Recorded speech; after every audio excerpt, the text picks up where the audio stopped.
If your Lenovo Legion 5i powers on without showing a display, don't jump straight to a factory reset. This guide walks through troubleshooting, repairing Windows using recovery tools, and restoring the system with command line fixes. A lot of errors pertain to this problem, and we're going to go ahead and jump into what should hopefully be a pretty straightforward process, guys. And we're going to go ahead and jump right into it. First thing I'd recommend doing would be to actually go ahead and boot to the troubleshooting utility on Windows 11. So if you do a hard power off 3 times in a row, Windows should automatically attempt to launch the startup prepare utility. And if it doesn't find anything, it will give you the option to select advanced settings, in which case it will take you to a screen that looks like this. Now, if it does not take you to a screen that looks like this, or you're unable to get to that, you can also download the Windows 10 Media Creation Utility, or Windows 11. They probably will make a creation utility for Windows 11 at some point. And it doesn't really matter. You can actually run the Windows 10 utility on Windows 11 as far as I'm aware.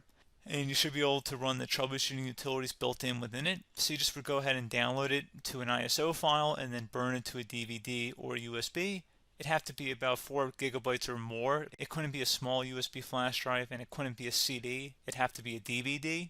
And then you'd boot your computer from it. So depending on the computer manufacturer, you'd have to tap a different key on your keyboard in order to launch that menu, in order to select what boot drive you want to go off of. So it could be anything between the escape key, F2, F8, F12, for example. And those are the function keys on the top of your keyboard. So you may have to just do a little bit of trial and error. Shouldn't take you more than a couple minutes. Googling it would probably be best before you even begin. But anyway, we're ready to go ahead and jump right into it.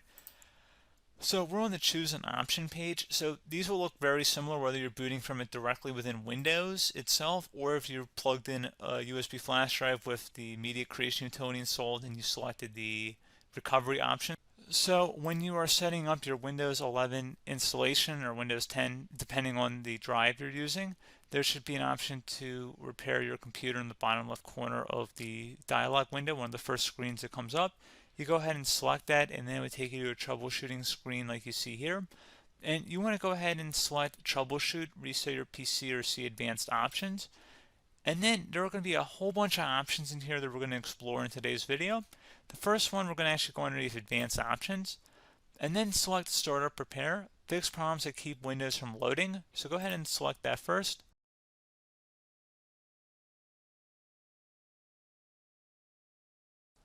Okay, so you can see it could not repair our PC. That was our first option we could try. Something else, if we go back into advanced options here and then select troubleshoot, we're going to go underneath advanced options again. You can go ahead and actually access safe mode by selecting startup settings. And then if you select the restart button, you have the option on the screen select safe mode with networking, which will give you a key on the screen. It'll tell you which key to press to enter that. I believe it's the F7 key. It'll do that for you. I'm not going to go over that in today's tutorial because I don't really want to go into safe mode, but you're more than welcome to attempt that by going into here and then selecting restart. Again, it'll launch another screen. It'll say what key do you want to press, and it'll give you like 7 or 8 different options, and you want to select safe mode with networking. There's also an option for a command prompt too, but that's going to be something we're going to cover later in this video, and we don't even have to go through that in order to access it. So that's why I'm not going to really push for that, because unless you know exactly what's causing the problem, you probably don't need to go into safe mode. Unless you're trying to recover files, in which case then you definitely can go into safe mode, but we're trying to actually recover our computer here. So I hope that makes sense. Something else we can also try here as well would be to uninstall updates, remove recently installed quality or feature updates from Windows. So if you go ahead and select that, you can uninstall the latest quality updates, which generally is the more day-to-day updates. Feature updates are the less regularly released ones, like the big ones.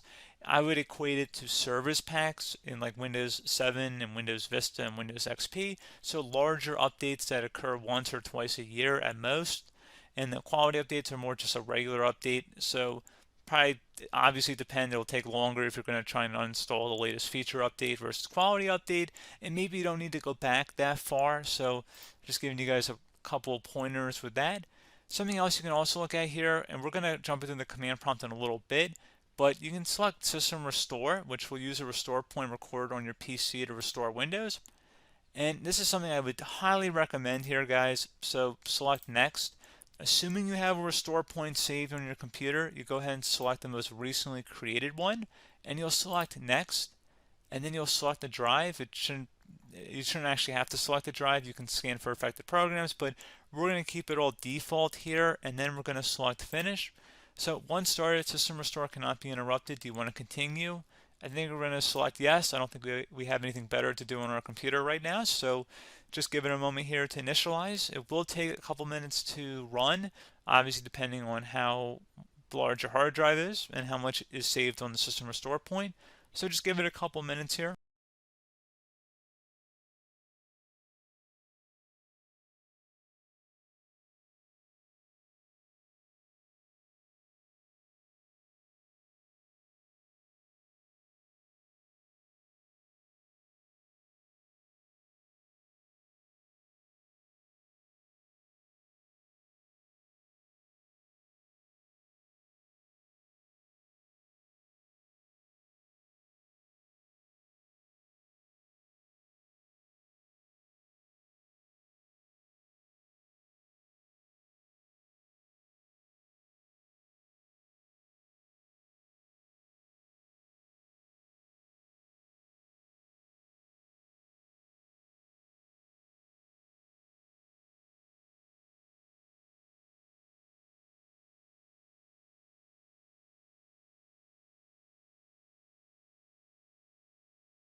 Okay, so you can see the system has been restored successfully.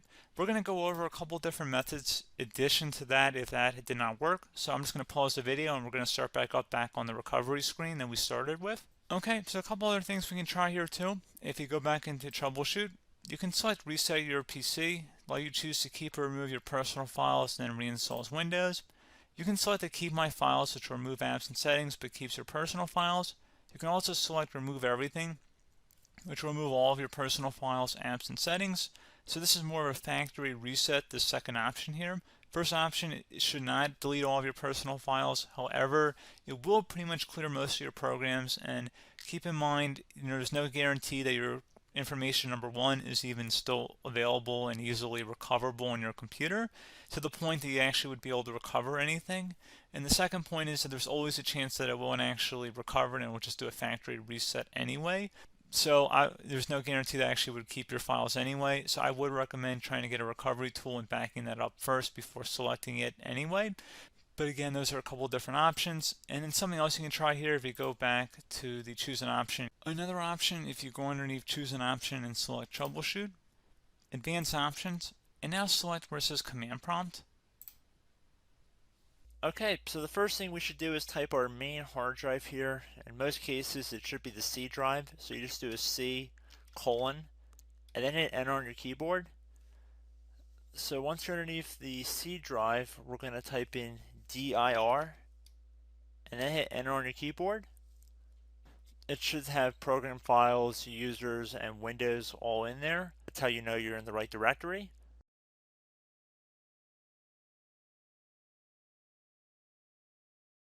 In some cases, it might be the D drive as well, so just keep that in mind.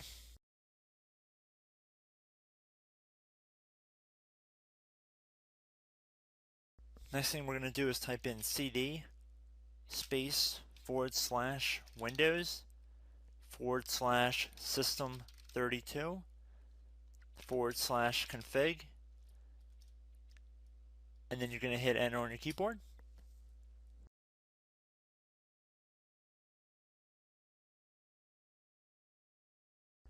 So now you're going to type md space backup.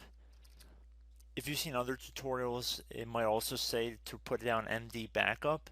That's because the backup name is pretty common when you want to back something up. So you can name this whatever you want, doesn't have to be backup. So if you've already made a backup folder in the past, you could do backup 1, for example. So once you're done setting the name you want the backup to be called, hit enter on your keyboard again.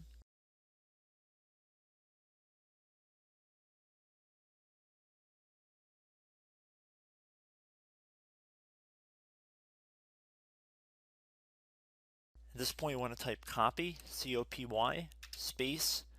Then you want to do the star symbol above the 8 key. Then do a period or a dot, whatever you want to call it. Then another star sign, and then another space, and then type backup, and then hit enter on your keyboard.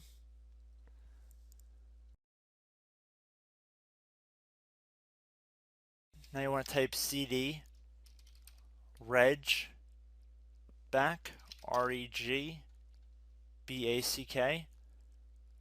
and then hit enter on your keyboard. So now that we are under the reg back, so now you want to type dir again, and then hit enter.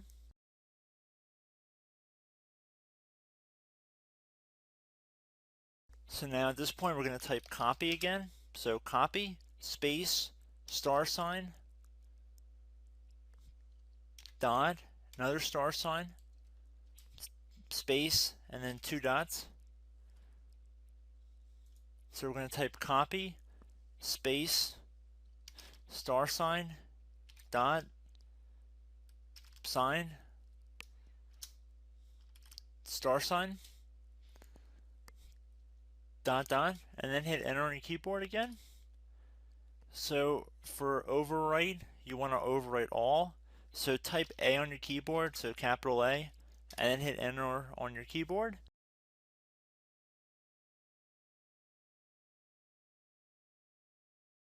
So at this point, you should be good to go. You can close out of the command prompt window, and if you accidentally continue to Windows 10, you should be all set. So I hope one of these 3 or 4 different methods we went through in this tutorial helped you guys out. Again, I'm not sure if you guys heard me earlier, but try to go back into your safe mode if possible and uninstall any programs you know might be conflicting with the Windows startup if you can get into safe mode. So just keep that in mind. Something very simple like that could be blocking up everything. So again, I hope this tutorial helped you guys out, and I will catch you in the next tutorial. Goodbye.